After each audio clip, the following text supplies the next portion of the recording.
क्या आपको पता है कि जब भी आप नींद में होते हो तो आपके दिमाग और शरीर में ऐसे अनोखे बदलाव आते हैं जिनके बारे में आपको पता ही नहीं चलता। तो चलो मेरे साथ, मैं इस वीडियो में आपको नींद के बारे में बहुत रोचक बातें बताने वाला हूँ।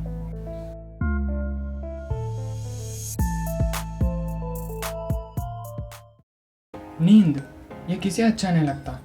हम अपने लाइफ टाइम के पूरे 26 ईयर्स नींद में ही बिता देते हैं।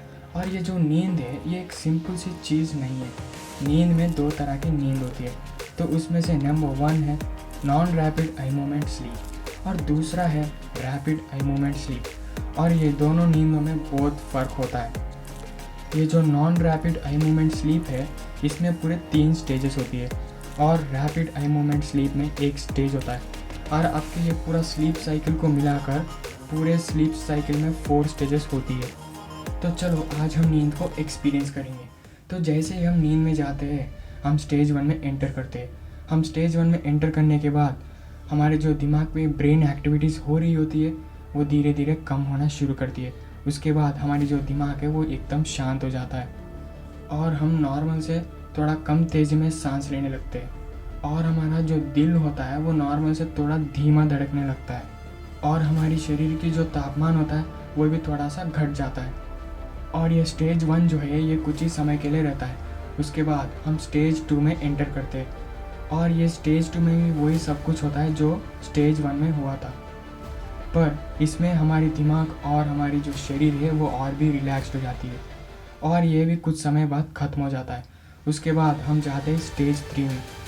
तो जैसे ही आप स्टेज 3 में जाते हो आप गहरी नींद में जाना शुरू कर देते हो, यानी आप डीप स्लीप में जाते हो। इसमें क्या होता है कि आपका जो दिमाग और शरीर है ये और भी रिलैक्स्ड हो जाती है और कुछ समय बाद ये स्टेज 3 भी ख़त्म हो जाती है और अंत में आप स्लीप साइकिल के सबसे मज़ेदार स्टेज पर आ जाते हो। तो वो है रैपिड आई मूवमेंट स्लीप। ये जो नींद है ये बहुत ही अलग होता है और ये ही वो नींद होती है जिसमें आप ज़्यादातर सपने देखते हो। और आप जैसे ही इस स्टेज 4 में एंटर करते हो आपका जो पूरा शरीर होता है वो थोड़ी देर के लिए पैरालाइज हो जाती है, यानी आप थोड़ी देर के लिए आपकी जो शरीर होता है उसको हिला नहीं पाएंगे। ये इसीलिए है क्योंकि आप इस स्टेज में ज़्यादातर सपने देखते हो और सपने में आप बहुत सारे मूवमेंट्स करते हो, अपने हाथ और पैर को हिलाते हो, बहुत सारे कारनामे करते हो अपने सपने में। तो अगर आपकी बॉडी जो है वो इस स्टेज में पैरालाइज नहीं होता है तो आप सपने में जो मूवमेंट्स कर रहे हो वो असल ज़िंदगी में आप करने लगोगे नींद में। तो कैसी लगी ये अमेजिंग फैक्ट। और अचानक से आपके जो ब्रेन एक्टिविटीज़ होते हैं वो फिर से नॉर्मल हो जाती है, यानी आपके दिमाग के अंदर फिर से गतिविधियाँ होनी शुरू हो जाती है और उसी के साथ आपकी जो हार्ट रेट है वो भी फिर से नॉर्मल हो जाती है और आप फिर से नॉर्मली सांस लेने लगते हो और आपका जो शरीर का तापमान होता है वो भी फिर से नॉर्मल हो जाता है। ये सब इसीलिए होता है क्योंकि जब आप इस स्टेज में होते हो तो आप सपने देख रहे होते हो और आप सपने देखने के दौरान आपका जो शरीर है वो फिर से एक्टिव हो जाती है और आपके दिमाग के अंदर फिर से गतिविधियाँ होना शुरू हो जाती है और ये है आपका पूरा स्लीप साइकिल। और यह स्लीप साइकिल जो है ये एक रात में 3 से 4 बार रिपीट होता है। एक स्लीप साइकिल जो होता है वो लगभग 90 मिनट्स का होता है। और मैं आपको एक और बात बता दूँ कि ये जो रैपिड आई मूवमेंट स्लीप होता है ये ज़्यादातर बच्चों को आता है, इसलिए बच्चे ज़्यादा सपनों को देख पाते हैं। और ये जो रैपिड आई मूवमेंट स्लीप है ये बूढ़े लोगों को ज़्यादा नहीं आता, इसलिए वो लोग बहुत कम सपने देखते हैं।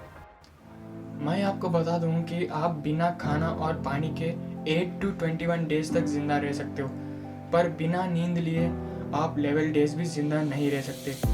इसीलिए हमें एक हेल्दी नींद लेनी चाहिए। तो फ्रेंड्स इस वीडियो में बस इतना ही। अगर ये वीडियो आपको अच्छी लगी तो इसे लाइक कर देना और ऐसी साइंटिफिक वीडियोस को देखने के लिए मेरे चैनल फैक्टोमीनिया को बिना भूले सब्सक्राइब कर लो। तो मैं मिलते हूँ अनदर वीडियो में। Until that keep exploring. Thank you for watching and good bye.